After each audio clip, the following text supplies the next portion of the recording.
আসসালামু আলাইকুম, সবাই কেমন আছেন? আশা করি সবাই অনেক ভালো আছেন। তো আপনারা যারা মোবাইলে অটো প্লে ভিডিও অফ করতে চান, তারা আজকে আমার এই ভিডিওটি ফলো করেন সম্পূর্ণ। তো বুঝতে পারবেন যে কিভাবে অটো প্লে বাটনটা অফ করে। অ্যাকচুয়ালি অটো ভিডিওগুলো চললে নিজের ভিডিও নিজে দেখলে কিন্তু আপনার ভিডিওর রিস্ক কমে। এজন্য সবাই অফ রাখাটার চেষ্টা করি, অফ রাখলে ভালো আর কি। ঠিক আছে? তার জন্য আমরা কী করব, ফেসবুক অফিসিয়াল পেজে চলে যাব। ঠিক আছে? ফেসবুক অফিসিয়াল পেজে চলে যাওয়ার পরে আপনি এই যে সেটিং, উপরে একটা সেটিং আইকন আছে, এই যে এটাতে একটা ক্লিক করবেন। ক্লিক করার পরে আপনার এরকম একটা পেজ আসবে। আসার পরে স্ক্রলিং ডাউন করে নিচে যাবেন, যে দেখেন যে এই জায়গায় মিডিয়া নামে একটা অপশন আছে। ঠিক আছে? এই মিডিয়াতে একটা ক্লিক করবেন।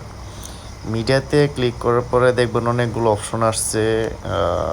স্ক্রলিং করে নিচে যাওয়ার পরে আপনারা দেখতে পারবেন এই জায়গায় when using mobile data and wifi only never auto play video, এই যে নেভার অটো প্লে ভিডিও যেটা আছে এটাতে আপনি ক্লিক করে দেবেন।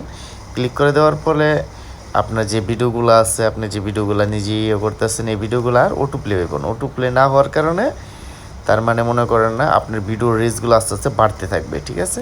ধন্যবাদ।